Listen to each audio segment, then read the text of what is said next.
Bonsoir à tous, bonsoir à toutes.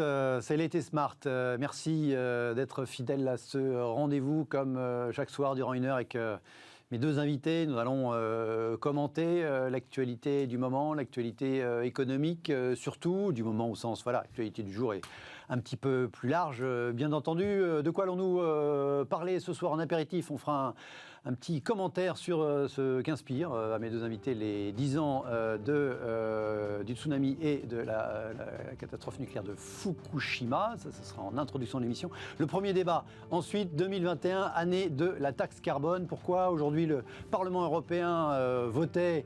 Alors, le Parlement européen, c'est pas lui qui décide tout. Là, pour l'instant, c'est indicatif. C'est pour flécher un petit peu le travail de la Commission, voter la mise en place, en tout cas la proposition d'un nouveau mécanisme en matière de taxe carbone à l'échelle du continent européen. Et puis, parallèlement, on en parle de plus en plus. Il semblerait qu'il y ait même un consensus au niveau des économistes sur les vertus de cette future taxe carbone à l'échelon européen, mais au-delà également aux États-Unis. Alors voilà, est-ce que 2021 sera l'année de la taxe carbone, celle aux frontières, hein, la vraie, pas celle qui a provoqué les gilets jaunes, le mouvement des gilets jaunes il y a 2 ans et demi en France. Et puis dans la deuxième moitié de l'émission, on regardera la température des marchés. Si vous suivez mieux que moi, sûrement, les marchés tous les jours. De temps en temps, il y a des choses quand même un petit peu impressionnantes. Lundi, on nous expliquait qu'il n'y avait jamais autant de divergences entre la direction des valeurs technologiques, notamment du marché du Nasdaq, qui était depuis un petit mois sérieusement orienté à la baisse, et puis le reste des valeurs dites de croissance ou cycliques plutôt, qui étaient orientées à la hausse. Et puis hier, boum, rattrapage massif du Nasdaq, avec notamment des trucs quand même assez dingues. Tesla plus 19%, c'est comme une valeur qui vaut 700 milliards de dollars. Donc comment est-ce possible de gagner 20% quand on est valorisé 700 milliards de dollars? Bref, est-ce qu'on est encore on retrouve dans les excès? Que signifie la volatilité des marchés? On parlera aussi des matières premières dans ce débat. Ce sera le deuxième moitié de l'émission. Mes invités ce soir, à ma droite, Florent Delorme, bonsoir. Bonsoir. Vous êtes stratégiste au sein de la gestion M&G Investment. Laurent Vronsky, à ma gauche, bonsoir. Bonsoir. Vous êtes chef d'entreprise, directeur général d'Ervor, dans l'industrie des compresseurs, et vous êtes secrétaire général de l'association Croissance Plus. Merci à tous les deux d'être à mes côtés ce soir. Tout de suite, je le disais, la petite question impératif.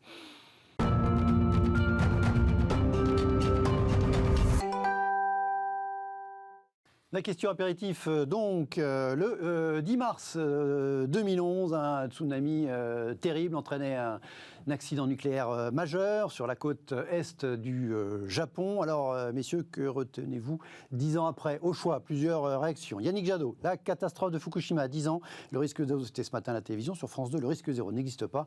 L'autorité de sûreté nucléaire indique que EDF ne fait pas assez pour la sûreté nucléaire. Cessons d'être obsédés par cette vieille technologie.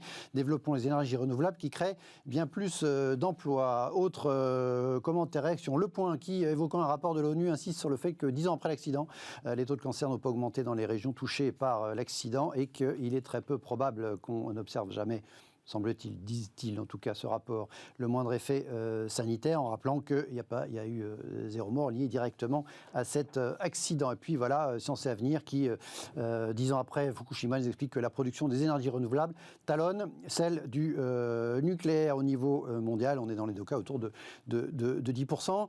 Que retenez-vous? Ou d'abord, peut-être, j'imagine quand même que le tsunami a eu un bilan humain pour le coup très terrible, entre 15 et 20 000 morts, quasiment sur le moment, avec les deux vagues. Je disais que vous faites des compresseurs, il y a des compresseurs dans les centrales nucléaires. Je vous donne la parole en premier, Laurent Vronsky. Qu'est-ce que vous retenez comme ça? Qu'est-ce que vous voulez retenir 10 ans après du tsunami et de l'accident de Fukushima? Alors déjà, oui, nous équipons toutes les centrales nucléaires françaises. Et il faut savoir que la France a une vraie expertise dans l'industrie du nucléaire.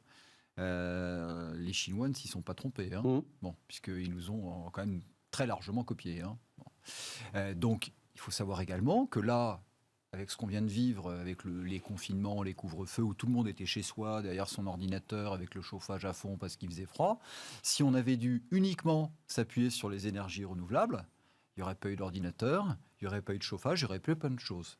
Aujourd'hui, évidemment. Oui. Donc, à l'instant T, on ne sait pas remplacer aujourd'hui le parc de centrales nucléaires. Alors peut-être que dans 10-15 ans, ça sera différent, mais à l'instant T, on ne sait pas le faire. Bon.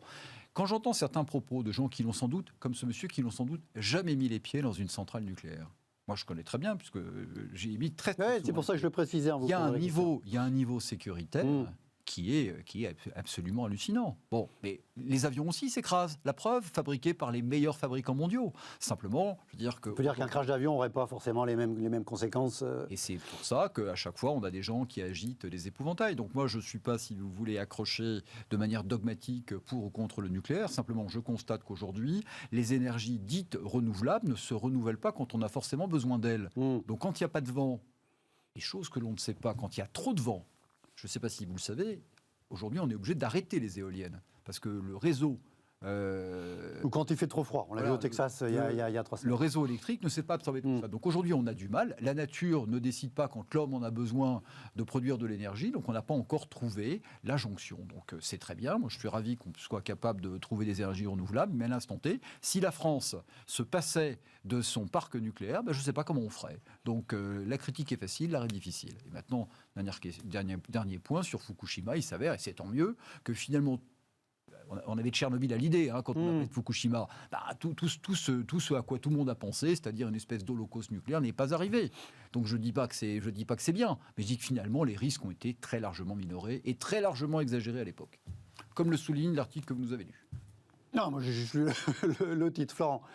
Ça vous inspire quoi voilà, ça vous... C'est vrai que cet incident a constitué une rupture dans la perception du nucléaire, puisque à partir de cet instant, un certain nombre de pays ont pris la décision de se désengager de cette énergie.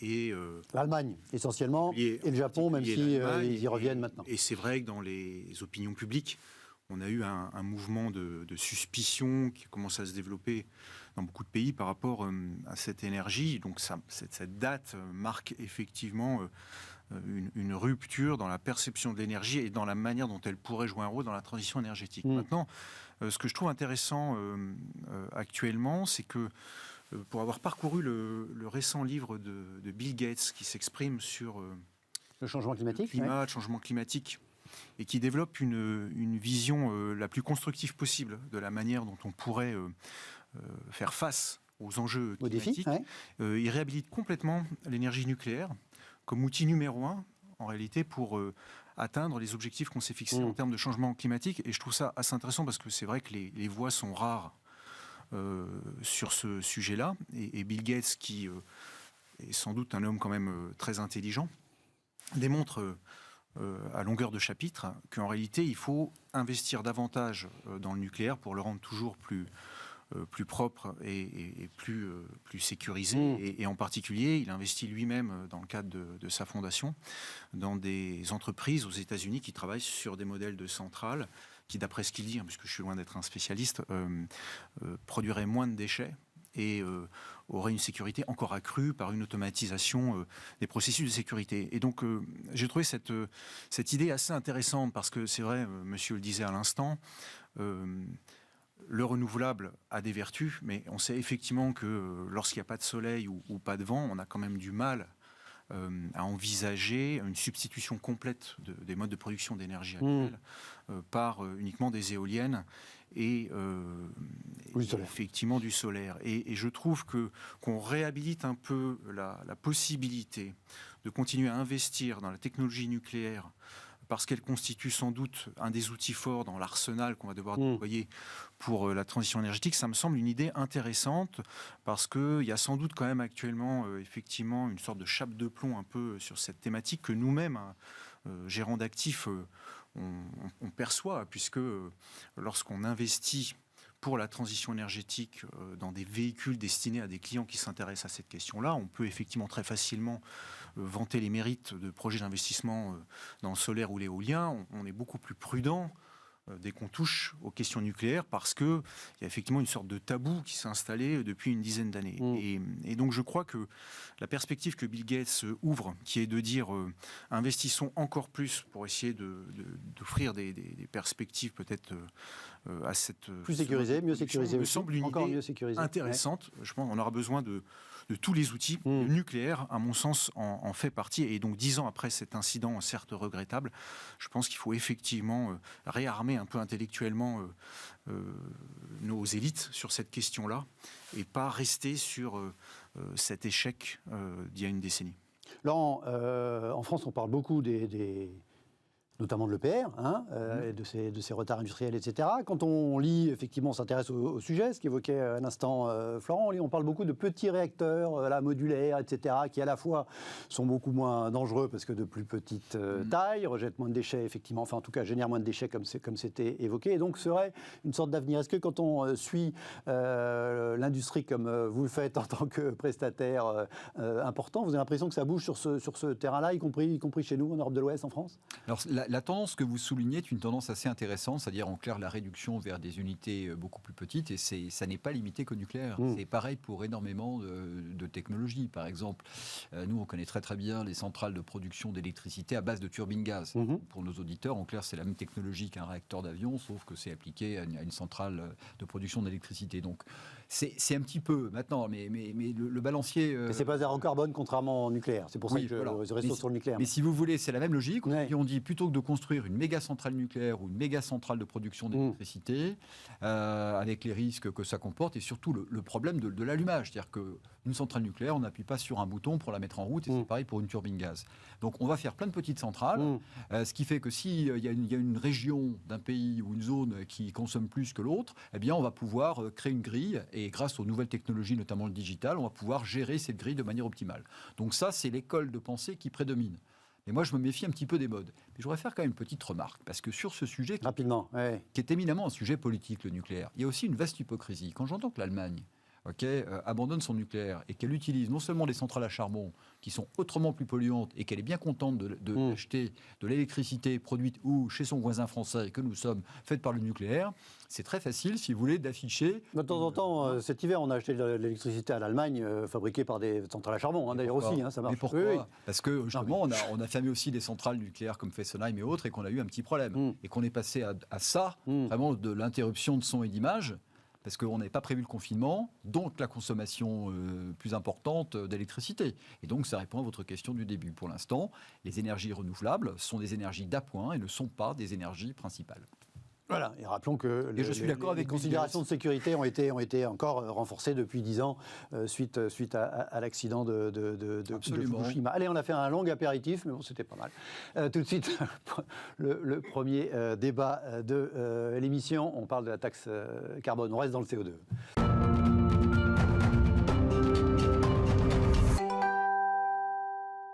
Titre de ce premier débat, 2021, année de la taxe carbone avec un point d'interrogation. Pourquoi parlons de cette hypothèse aujourd'hui? Parce qu'aujourd'hui, au Parlement européen, il y a eu effectivement un vote du Parlement en faveur d'un mécanisme qui a un nom très précis. Attendez, il faut que je retrouve, je vous le donnerai dans un instant, visant à un vote indicatif, en tout cas visant à orienter la réflexion de la Commission européenne. C'est elle qui, a priori, a plus le pouvoir, en tout cas, sur ce sujet. La Commission qui a décidé, je crois qu'au mois de juin, devrait se prononcer sur cette taxe carbone aux frontières. Donc, encore une fois, pas une taxe carbone interne, mais à l'échelle du continent, avec une vocation évidemment environnementale pour limiter l'importation de carbone et les biais en termes de concurrence entre les pays soumis à des normes contraignantes et les autres qui ne sont pas soumis à de telles normes. Donc voilà, le Parlement européen lance l'offensive sur la taxe carbone. C'était le papier dans les Échos ce matin. Les députés qui, dit le quotidien, appellent la Commission à faire preuve d'ambition dans son projet visant à faire payer les entreprises exportant vers l'Union européenne depuis des pays aux normes climatiques jugées trop faibles. Alors, un deuxième papier dans les Échos disait beaucoup de réglages encore nécessaires. Là-dessus, le président du MEDEF, Geoffroy Roux de Bézieux, réagissait ce matin encore. Oui, beaucoup de réglages. Pourtant, c'est la solution pour décarboner l'industrie européenne et conserver des emplois. Et puis, voilà, plus taquin. Jean-Marc Vittori, le confrère, qui réagissait, lui, toujours aujourd'hui, à un tweet hier soir d'un économiste américain qui disait, pour une fois, on est tous d'accord, il faisait allusion à une étude, un sondage mené par une université de Chicago, qui disait, support unanime en faveur de la taxe carbone parmi les économistes, sachant que par ailleurs, Joe Biden promeut également cette initiative. Vittori qui explique « J'étais convaincu qu'une taxe carbone était nécessaire pour sauver la planète. Quand je vois qu'il y a un rare consensus des économistes sur le sujet, je ne peux pas m'empêcher de commencer à douter. » C'était un peu ce que vous nous disiez sur les modes avec le nucléaire à taille réduite. Allez, Florent, je commence par vous. Est-ce que vous évoquiez le contexte, l'ambiance des investissements, vous l'évoquiez tout à l'heure sur le nucléaire et sur les énergies renouvelables. Parmi les hypothèses autour de la taxe carbone, il y a l'hypothèse d'un marché, on y reviendra. Est-ce que vous avez le sentiment, comme ça, en tant qu'observateur avisé, en tout cas de l'univers de l'investissement, que c'est l'année pour la taxe carbone et que cette hypothèse devient de plus en plus acceptée, devient de plus en plus évidente pour un nombre de plus en plus important d'observateurs, je disais, d'économistes, demain peut-être de politiques? En tout cas, c'est vrai que ce mouvement d'ensemble pour décarboner l'économie est en accélération et du côté effectivement de l'industrie financière, on le perçoit très fortement et on s'engage nous aussi dans cette voie-là. Et à titre d'exemple, par exemple, M&G Investments a fait le choix de s'engager dans cette voie en limitant dans les années qui viennent tous les investissements dans des secteurs directement liés à l'industrie du carbone, donc les mines ou les centres de production d'énergie à base de carbone. Ouais. Donc, notre entreprise a fait le choix de s'engager dans ces voies. Pour revenir à la question d'un mécanisme d'ajustement aux frontières de l'Union européenne, ça me semble quand même effectivement... Ces mécanismes d'ajustement carbone aux frontières, MACF. Voilà, c'est clairement le nouvel acronyme, peut-être il faudra apprendre à connaître, qui m'échappait à l'instant, pardon. Oui, donc un système de droit à polluer sur le modèle de ce qui se pratique déjà dans l'Union européenne, mais qui serait pour... appliqué, disons, aux gens qui exporteraient dans l'Union européenne des produits. Donc ça me semble effectivement nécessaire, dès lors qu'on s'impose des exigences extrêmement fortes à l'échelle européenne et que ça demande un effort d'adaptation à l'industrie européenne, ça me semble nécessaire si on veut maintenir une compétitivité, et qu'il n'y ait pas de distorsion de concurrence, puisque l'objectif, c'est quand même à la fois, effectivement, de se fixer des objectifs en termes de développement durable, mais sans pour autant obérer complètement nos perspectives. Se tirer une balle dans le pied, comme on dit familièrement. Donc oui, je pense que de ce point de vue-là, il semble nécessaire de prévoir un mécanisme d'ajustement pour qu'il n'y ait pas une distorsion de concurrence et que l'industrie européenne en souffre trop. D'ailleurs, c'est des mécanismes de même nature qui sont en vigueur dans le domaine des droits sociaux, où on ne peut pas ouvrir nos marchés à des pays dont les normes sociales sont trop éloignées des nôtres. C'est la condition, en fait, pour une saine concurrence. Donc, de ce point de vue-là, c'est même plus une affaire uniquement d'économie, c'est effectivement une affaire politique aussi. On ne peut pas revendiquer pour notre zone des exigences élevées en termes environnementaux et sociaux et autoriser l'entrée dans nos pays de produits qui sont fabriqués dans des conditions sociales et environnementales en opposition totale avec nos principes. Donc, à la fois sur le plan politique et sur le plan de la préservation du bassin industriel et d'emploi européen, ça semble une mesure nécessaire. Après, quel mécanisme exactement? Il y a des débats multiples sur la manière dont ces droits doivent être calculés. Là, je ne suis pas un spécialiste du sujet, donc je ne vais pas m'aventurer sur cette question-là, mais le principe en lui-même semble assez incontestable. Laurent, il existe déjà, c'était évoqué à l'instant par Florent, un marché européen d'échange de quotas carbone, donc de droits à polluer, avec en contrepartie, c'était déjà imaginé pour précisément essayer de limiter la casse en termes de concurrence. Il y a des droits à polluer déjà gratuits, c'est un des enjeux, c'est quand est-ce qu'ils s'éteignent. Pourquoi ce système actuel n'est pas ou ne serait pas suffisant et il faut passer à une étape supérieure si on s'engage dans cette logique de la taxation du carbone? Moi, j'ai une lecture très très différente de la chose. Je pense que c'est très simple, il y a un plan de relance européen financé. Et sur un sujet... Alors, c'est vrai. Oui, et sur ce sujet-là, tout le monde est d'accord. Comment lever de Non, mais est-ce que c'est pas du coup la bonne ou la mauvaise raison, mais qui fera in fine... Moi, je ne sais pas si c'est la bonne ou la mauvaise, mais moi, j'aime bien qu'on me dise les choses telles qu'elles sont. Alors là, c'est très pratique, on ne peut pas être contre ça. Je veux dire, c'est comme être pour la paix dans le monde. Tout le monde est pour la paix dans le monde. Donc là, on va dire qu'au nom de la sauvegarde de notre environnement, on va mettre une taxe. Mais comme par hasard, tout le monde est d'accord. Tout le monde est d'accord tout de suite. C'est pas compliqué. Il y a 900 milliards d'euros à financer. Super. Parce que les arguments qu'avance monsieur ne sont pas nouveaux. Je veux dire que le problème de la concurrence déloyale, mais depuis que l'euro existe, depuis que l'espace européen existe, beaucoup d'industriels dont je fais partie ont alerté les pouvoirs publics sur des produits qui sont vendus dans l'espace européen qui ne sont pas aux normes, avec des qualités douteuses, avec des provenances improbables. Et quand je dis ça, je suis gentil. Alors, je ne parle même pas des gens qui font travailler les gosses dans les mines. Tout le monde le sait. Et là, il y a toujours, je dirais, il n'y a pas de consensus. On est encore en train de déblatérer sur le sujet. Et là, boum, tout d'un coup, sur la taxe carbone, tout le monde est d'accord. Donc, je pense que vive le plan de relance européen et vive le besoin de financement. Et donc, à mon sens, c'est ce qui répond à votre question. Oui, mais est-ce que le besoin de financement, effectivement, qui peut-être accélère la conversion des plus sceptiques sur l'utilité d'une taxe carbone, parce qu'on parle de milliards d'euros de recettes tous les ans qui seraient, de fait, c'est une des pistes, affectée au remboursement de la dette Covid, celle à l'échelon européen, celle qui a été autorisée par le sommet européen de juillet dernier, donc cette nouvelle dette européenne cet argent directement emprunté par la Commission, enfin par l'Union européenne.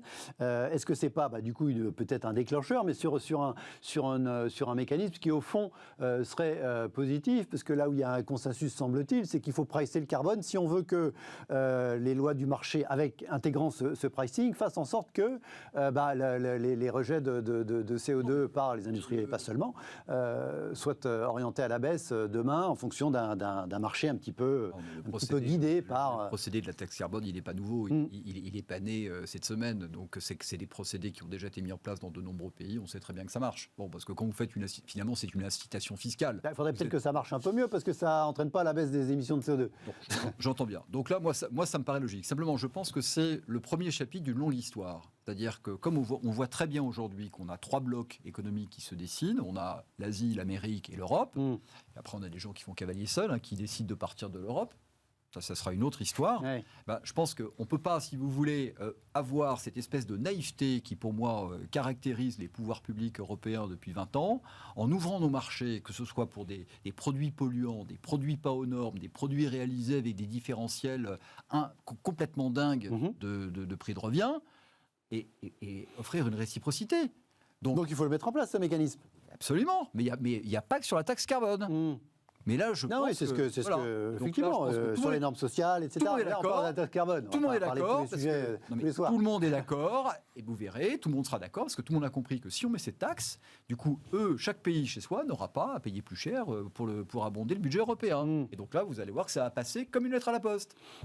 Mais c'est une taxe qui abondera le budget européen et qui abondera pas le budget des États. Oui, mais le budget européen, c'est le budget des États. Qui paye le budget européen, c'est les États. Donc ça sera autant d'argent que les États, qui ont déjà de sacrés problèmes parce qu'ils ont lancé des plans de relance dans leur propre pays, n'auront pas à sortir. Donc est-ce que vous voyez une vertu à cette taxe ? Bien sûr, mais c'est du bon sens, oui. Bien sûr. Mais après, encore une fois, il y a des modalités qui peuvent être très différentes. De là à croire que tout d'un coup, tout le monde, saisi par l'ampleur du projet de lutte contre le réchauffement climatique, donc tout le monde est d'accord et il n'y a plus une tête qui dépasse, tout le monde vote la taxe pour ça, j'y crois pas. D'accord, ce que vous dites, c'est effectivement le consensus est d'autant plus fort et arrive cette année qu'effectivement, il va y avoir un besoin de recettes fiscales au niveau de l'Europe pour rembourser la dette Covid. Mais du coup, il y a une conjonction de choses. Très bien. Plutôt positive. C'est très bien, mais je dis que c'est le début de l'histoire. Je prends un dernier exemple. Regardez aujourd'hui le push qu'il y a sur les technologies électriques. Alors qu'on sait très bien, on parlait tout à l'heure d'énergie, aujourd'hui, il y a des vraies substitutions entre l'hydrogène et l'électrique. C'est-à-dire, qui est aujourd'hui le principal pays qui traite les terres rares ? C'est la Chine, dont le lithium qui est le principal composant des batteries. On sait que c'est très très polluant. Donc là, finalement, on déporte le problème et on fait faire des... Et ça, c'est ce qu'on a fait depuis 10, 20, 30, 40 ans. On l'a fait avec l'amiante, on l'a fait avec plein de choses. Bon, donc, je pense qu'il va falloir avoir une vision très globale du sujet et pas juste la taxe. Donc il y a une prise de conscience salutaire. Est-ce que vous imaginez, Florent, que demain on pourrait avoir un marché financier du prix qui existe en partie, mais qui n'est pas un vrai marché financier classique, du prix du carbone ? En gros, ce qui n'a pas marché dans le système existant, c'est que le prix du carbone, il avait été orienté à la baisse jusqu'à $5 la tonne, je crois, en 2017, il n'y a pas si longtemps. Il est fortement reparti aujourd'hui, mais alors qu'effectivement, il a une vertu environnementale que si le prix augmente, parce que du coup, ça représente une contrainte pour les industriels. On est passé de 30 à 40 $ la tonne de carbone, de CO2, je crois, récemment. On est autour de 40 $. Je crois que c'est 40 $ ou 40 €, c'est pas très différent. Enfin, en tout cas, la tendance est là. Est-ce que vous imaginez un marché classique de prix du carbone demain, où des investisseurs pourraient spéculer dans un sens ou dans l'autre pour apporter de la liquidité à un marché qui aurait une vertu à terme, et avec un prix qui pourrait être d'ailleurs orienté, pas comme le marché obligataire, ils sont orientés par les banques centrales qui fixent des objectifs en matière de taux d'intérêt. Est-ce qu'on pourrait avoir une autorité qui fixerait des objectifs en matière de prix du carbone, et puis autour de ça, un marché qui s'organiserait, qui serait vertueux, avec un prix du carbone qui progresserait régulièrement et qui du coup, est-ce que les mécanismes de marché, peut-être que je la raconte là, peuvent être la solution, c'est-à-dire ce qui est parfois considéré comme très négatif par des écolos ou des choses comme ça, pour être la solution à un problème environnemental international comme celui du dérèglement climatique. Il faut sans doute être prudent sur la question de l'intervention des spéculateurs sur un marché de cette nature. Ça nécessiterait des études approfondies, mais ma première intuition, c'est de dire que on voit bien que les marchés financiers sont la plupart du temps dans l'excès. Et donc, du coup, perturbe souvent les mécanismes et les objectifs industriels qu'on peut se fixer sur une question aussi sensible. Donc, ma première intuition, ce serait de dire attention sur un marché de cette nature à laisser entrer les investisseurs spéculatifs. Parce qu'on voit bien que la rationalité n'est pas toujours au rendez-vous.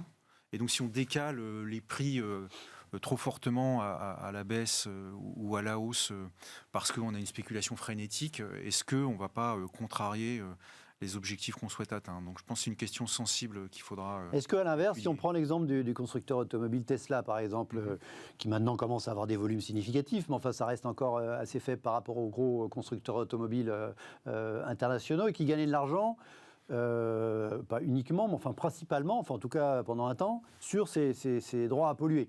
Effectivement, son résultat était fait par la vente de droits à polluer qu'il avait, puisqu'il ne polluait pas, enfin moins que d'autres.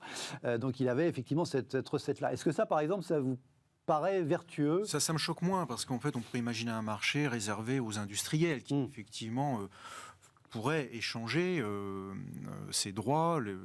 Ceux qui sont dans des industries dites vertueuses pourraient effectivement bénéficier de la revente de ces droits. Mais ma première intuition, c'est de réserver plutôt ce marché aux industriels, c'est-à-dire quand même de ne pas complètement déconnecter ce marché d'une réalité tangible et physique, mais de ne pas le laisser aller au vent de la spéculation dans tout ce qu'elle peut avoir d'abusif.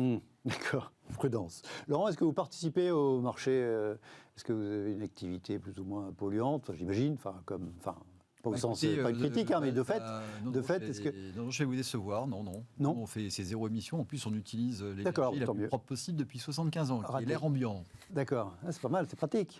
Bah oui, mais attendez, maintenant c'est bien, on est à la mode, mais pendant très longtemps, nous ne l'étions pas. Donc, vous voyez, c'est quelque part la revanche de l'industrie vertueuse. D'accord, donc vous n'êtes pas du tout dans ce mécanisme. Voilà. Non. Et qu'est-ce que vous pensez de ce qui existe déjà? Quand je reviens à la question que je posais à Florence, c'est effectivement le fait que les industriels puissent déjà s'échanger entre eux, entre ceux qui polluent, ceux qui polluent moins, des droits à polluer, de façon... Je crois que monsieur l'a très bien dit. Je veux dire que vous avez des instruments financiers qui ont été créés dans l'histoire financière, je pense aux futurs et aux options, qui n'étaient pas du tout faits pour les traders et pour faire du spiel. C'était fait justement pour protéger des variations de cours et autres. Donc dès l'instant où un outil financier finalement, ça pu être utilisé. Qui a une finalité et qui est détourné et qu'on l'utilise pour faire de l'économie virtuelle, je suis contre. D'accord, là aussi. Prudence. Bon, on verra. En tout cas, le truc est lancé. Le Parlement européen a émis ses propositions. La Commission, je crois, encore une fois, doit faire les siennes au mois de juin. On verra si l'année 2021 sera l'année de la taxe carbone aux frontières, enfin en tout cas en Europe. À suivre. Restez avec nous. On marque une courte pause. On évoquait les marchés financiers. On va continuer à parler des marchés financiers, mais plus classiquement dans la deuxième moitié de l'émission.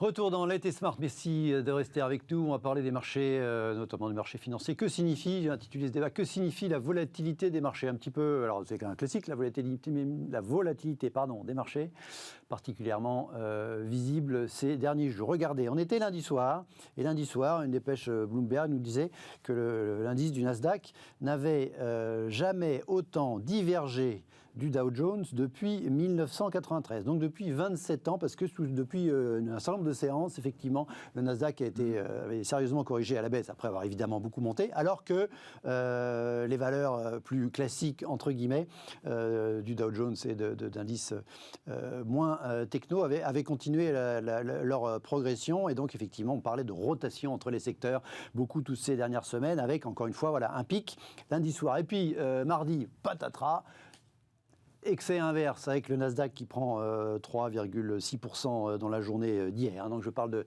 de mardi et notamment l'une des valeurs phares de la technologie au sens large, Tesla, le constructeur automobile dont on parlait tout à l'heure, qui sur la seule journée d'hier a vu son cours de bourse progresser de 19,6% à 673 $.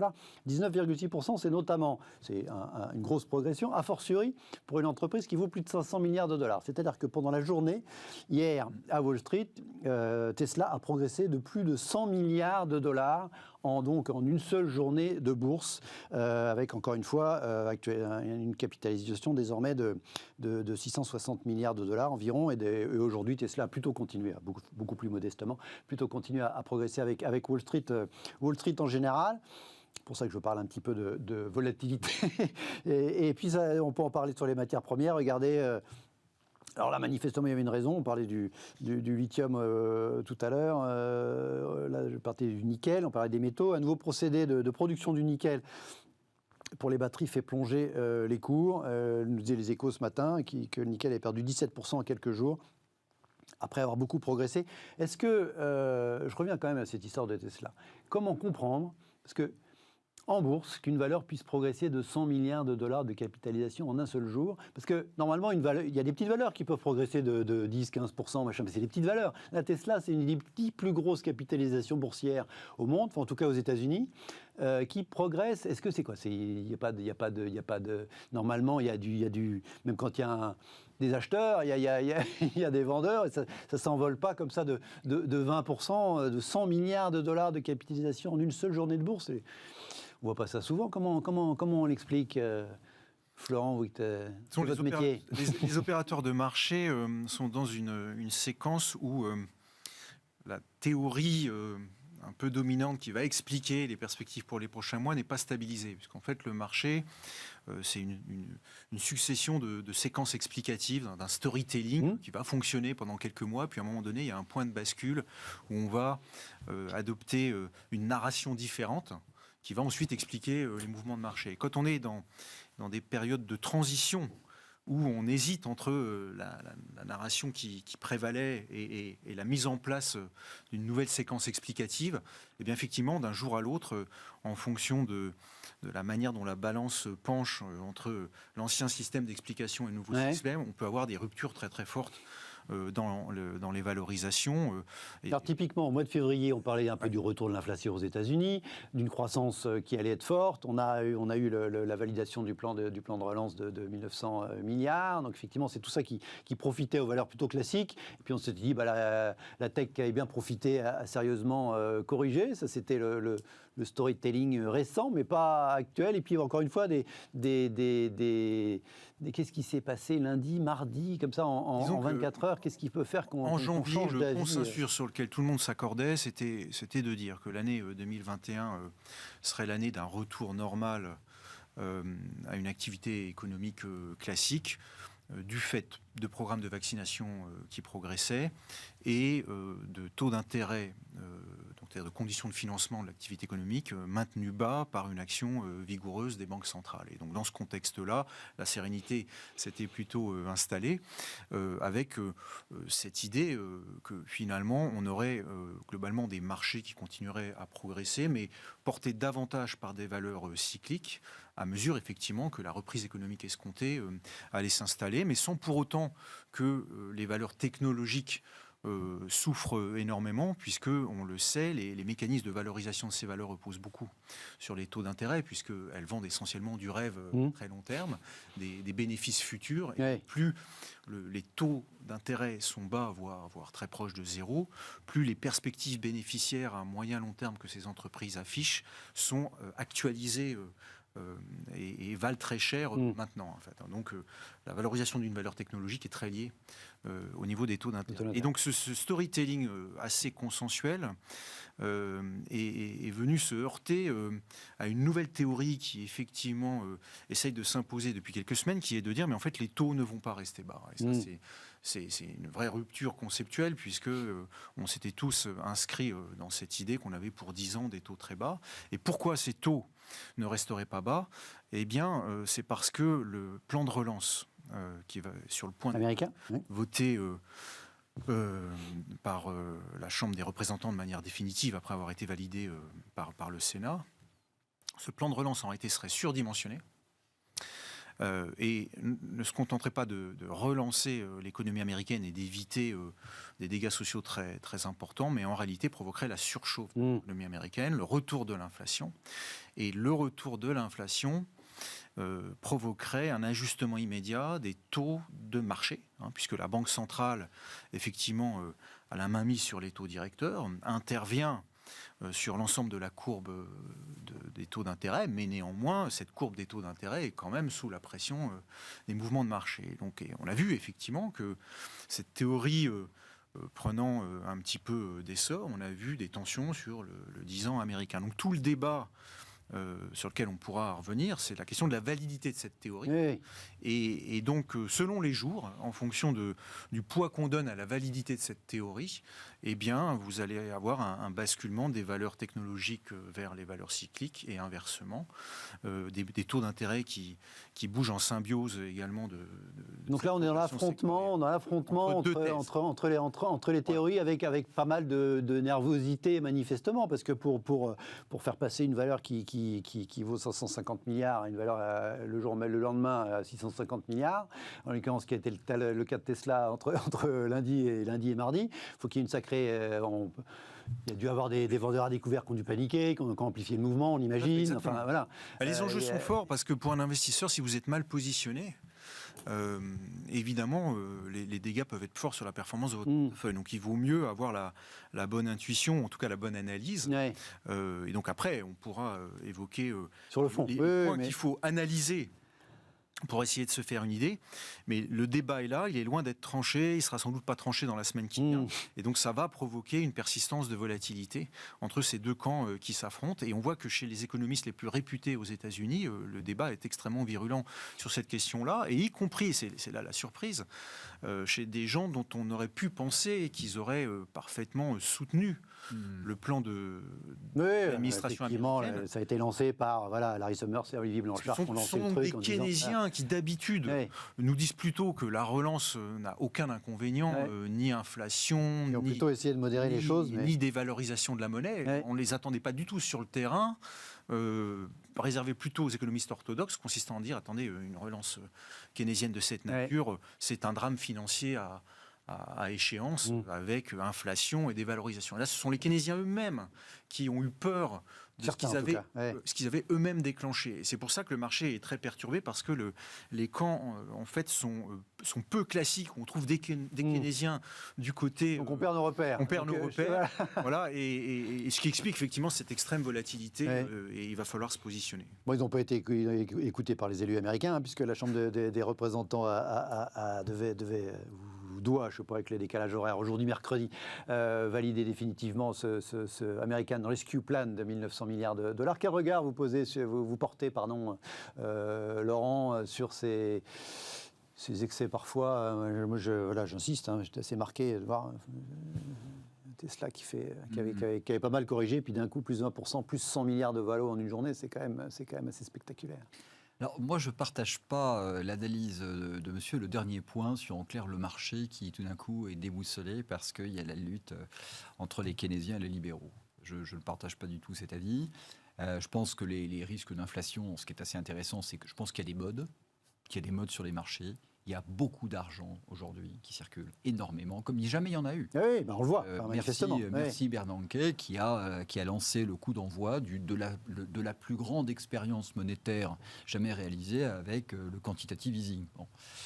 Et donc, il y a 10 ans, le patron de la Fed il y a 10 ans, qui a donc été... et M. Bernanke a écrit sa thèse. Par Mme Yellen et maintenant M. Powell. Je fais une petite parenthèse. Moi, je connais la thèse de M. Bernanke, parce que je suis un financier qui a mal tourné. Moi, je suis diplômé de l'Université de Chicago, donc qui fait partie des camps libéraux au niveau de l'économie, et j'ai été donc dévoyé puisque je suis devenu industriel.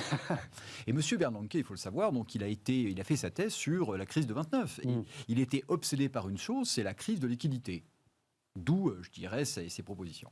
Donc déjà, il y a beaucoup d'argent qui circule et cet argent, il a besoin de travailler. L'argent a horreur du vide. En tout cas, de se placer, de se mettre quelque part. Il y a beaucoup de fonds, il y a beaucoup d'épargne, il y a beaucoup de choses. Et donc, il y a même beaucoup, aux États-Unis beaucoup d'épargne de particuliers. Effectivement, aux États-Unis, c'est dans tous les pays qui ont confiné. Bon.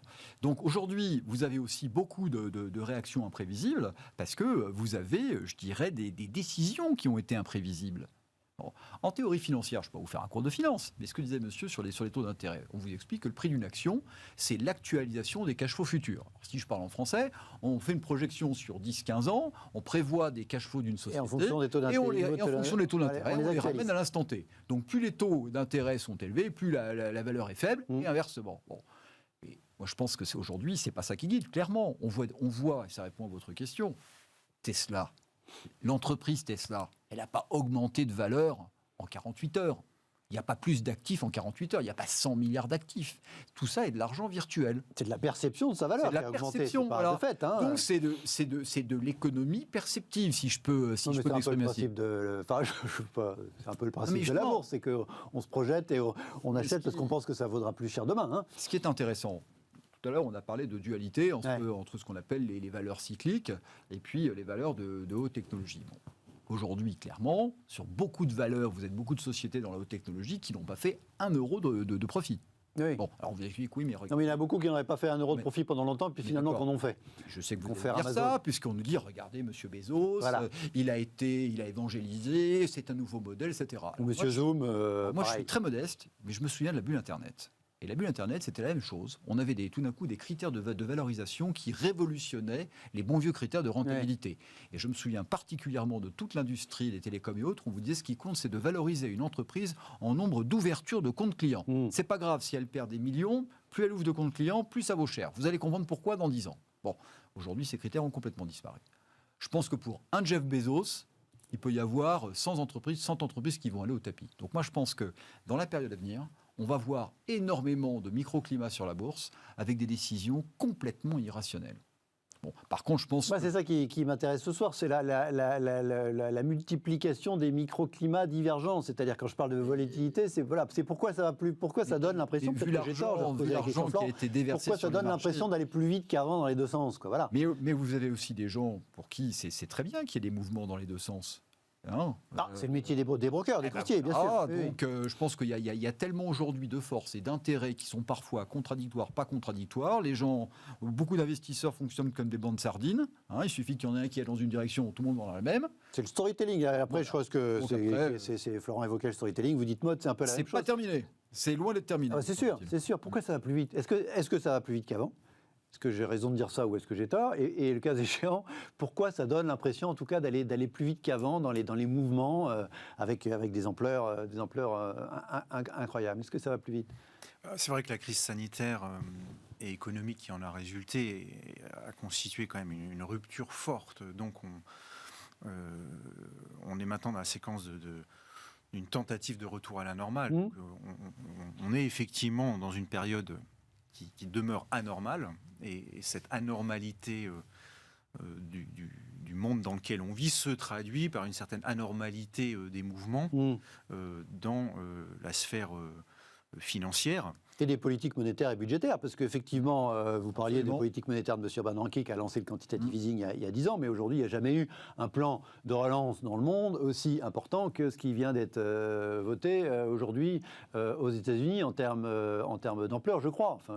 Bien sûr, oui, ça nourrit des débats passionnants sur la soutenabilité à moyen long terme de ces politiques budgétaires et monétaire extrêmement accommodante. Donc là, les économistes ont du travail pour longtemps sur la possibilité de rester dans ces régimes-là sans qu'à un moment donné, il y ait des dommages collatéraux qui l'emportent sur les bénéfices immédiats de telles politiques. Et c'est ça aussi que le marché essaye de sous-peser, avec notamment sur la question de l'or ou du bitcoin, la tentative pour certains investisseurs d'aller chercher des actifs de réserve alternatifs aux monnaies traditionnelles. Donc on voit bien que les très forts mouvements qu'on peut aussi observer sur le bitcoin, qui régulièrement font... Qui repart autour de 55 000 $ aujourd'hui, qui est reparti à la hausse depuis ces derniers jours. Également liés à ces politiques monétaires et à la défiance qu'elles peuvent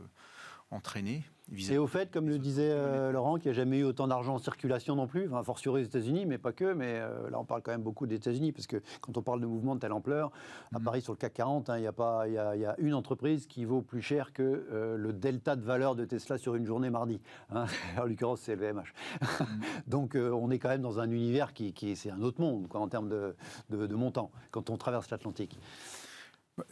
Ce qu'on peut dire, effectivement, c'est que le choix a été fait de stabiliser au mieux les marchés en baissant les taux pour soutenir les valorisations des marchés actions et abaisser les spreads de crédit. Donc, le but des banques centrales, c'est de favoriser le financement des entreprises via les émissions de dette où une entreprise peut effectivement trouver un financement à des spreads raisonnables et en même temps d'essayer de favoriser les flux vers les marchés actions. Pourquoi ce choix des autorités monétaires ? C'est parce que... Et de donner aux États la possibilité, enfin pour ce qui est de l'Europe, la possibilité de s'endetter correctement parce qu'il y a un besoin qui était, en tout cas identifié comme tel, de soutenir l'économie en cette période de crise. Exactement. C'est-à-dire que il faut à la fois, effectivement, vous avez raison de le rappeler, permettre aux États de financer les politiques de soutien qui visent à éviter des dégâts sociaux trop importants et qui pourraient mettre à mal la stabilité sociale de ces pays. Et puis du côté du financement de l'économie, le poids des marchés dans le financement de l'économie réelle est devenu tel, puisque on est sorti, pas complètement, mais disons que la tendance est plutôt à ce qu'on appelle dans notre métier la désintermédiation bancaire, c'est-à-dire on sort du financement classique par le système bancaire vers un financement de marché qui a comme inconvénient de potentiellement s'arrêter net le jour où les acteurs qui financent via le marché l'économie... Ils sont plus en confiance pour une raison ou pour une autre. Ont des difficultés. Et ce mécanisme de financement de l'économie mondiale par les marchés, il a des vertus parce que ça permet de drainer un maximum d'épargne mondiale vers la sphère économique, mais il a des inconvénients, c'est la brutalité des stop and go. Et autant, il y a peut-être encore une trentaine d'années, on pouvait se permettre des crises financières très violentes et laisser s'enliser le marché pendant 12 mois, parce que vous aviez encore des... Le marché au sens le marché financier, la bourse. Parce que l'essentiel du financement était assuré par les banques, dont la grande vertu, c'est d'accompagner leurs clients, y compris dans les moments difficiles, et de ne pas valoriser au jour le jour leur position. Donc le système bancaire a une réelle vertu dans la construction d'une économie dans la durée.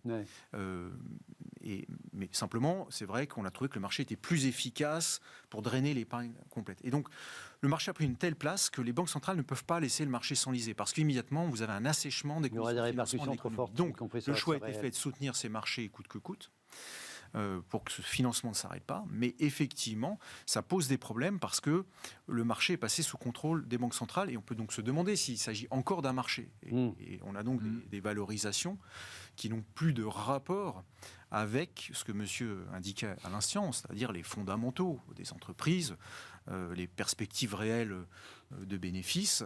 Et donc, ça pose question pour nous, investisseurs, puisqu'on est obligé d'intégrer maintenant davantage dans nos raisonnements les questions de liquidité, ou au moins les intégrer autant que les questions des fondamentaux. Donc le métier change de ce point de vue-là.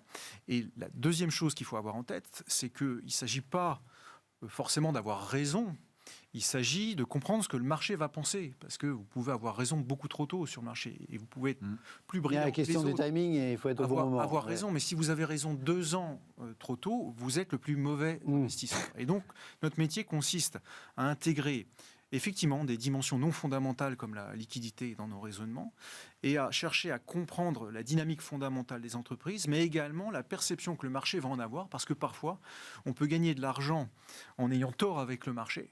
Et il vaut mieux parfois avoir tort avec le marché sur les fondamentaux et gagner de l'argent avec le monde que d'avoir raison tout seul contre lui, parce que dans ce cas-là, vous avez beau avoir raison, vous pourrez dire dans 3 ans, vous regardez, j'avais raison, mais vos clients auront perdu de l'argent. Et c'est toute cette articulation entre le réel, la perception des marchés, les fondamentaux économiques et la liquidité octroyée de manière un peu factice par les banques centrales qu'il faut agencer pour construire un portefeuille au mieux.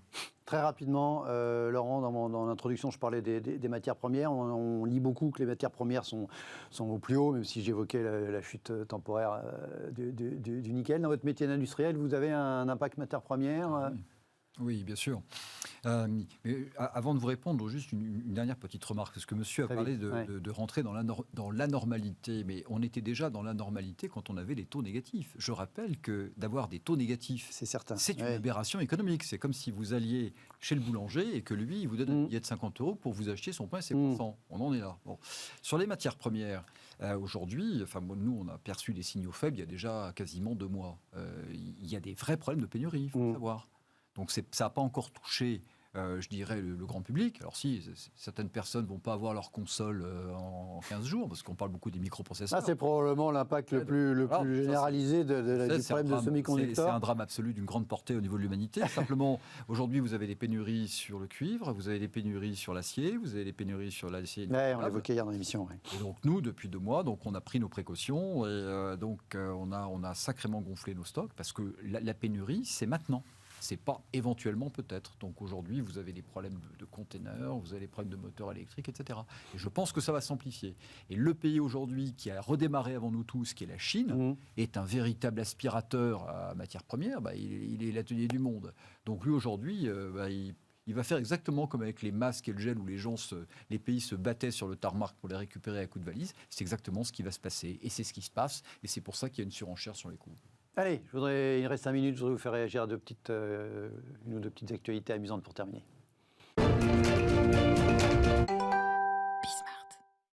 Allez, on part à l'étranger, en Russie, pour cette after dans l'émission Dépêche de l'AFP, qui a vu passer ce matin. Le russe X5, premier groupe de distribution du pays, a annoncé le lancement du paiement par reconnaissance faciale. Dernier exemple en date du développement rapide de cette technologie. Alors, on connaissait la reconnaissance faciale dans son smartphone pour être identifié. Est-ce que vous auriez envie de payer avec la reconnaissance faciale, Florence? Ça vous plutôt rebutant pour vous, au contraire, plein d'enthousiasme face, payez vos courses comme ça, on vérifie que c'est vous et hop, c'est bon. C'est vrai, comme vous l'indiquez à l'instant, c'est déjà le cas avec les smartphones. Donc la suite logique, effectivement, c'est que ça soit déployé plus largement. Ça semble être une technologie à laquelle on ne coupera pas. La question se pose plus vraiment. Elle a été retardée dans son déploiement par le masque, parce que le masque, effectivement, que le monde entier ou presque porte depuis quelques mois. Laurent, vous avez hâte de payer Franprix avec votre visage? Maintenant, il faut être sûr de ne pas avoir de sosie, parce que ça peut être un problème. Voilà. De toute façon, vous seriez en confiance? Je pense qu'on n'aura pas le choix. Moi, c'est marrant, mais le smartphone, je préfère l'empreinte du doigt que le visage. Quand vous lancez une techno, vous avez une période pendant laquelle vous avez le choix, puis après, vous n'avez plus le choix. C'est comme les distributeurs automatiques. Il y a une période où on pouvait tirer de l'argent auprès d'un petit monsieur et aller au distributeur. Maintenant, il n'y a que les distributeurs. De toute façon, ça arrive à grands pas. Bon, allez.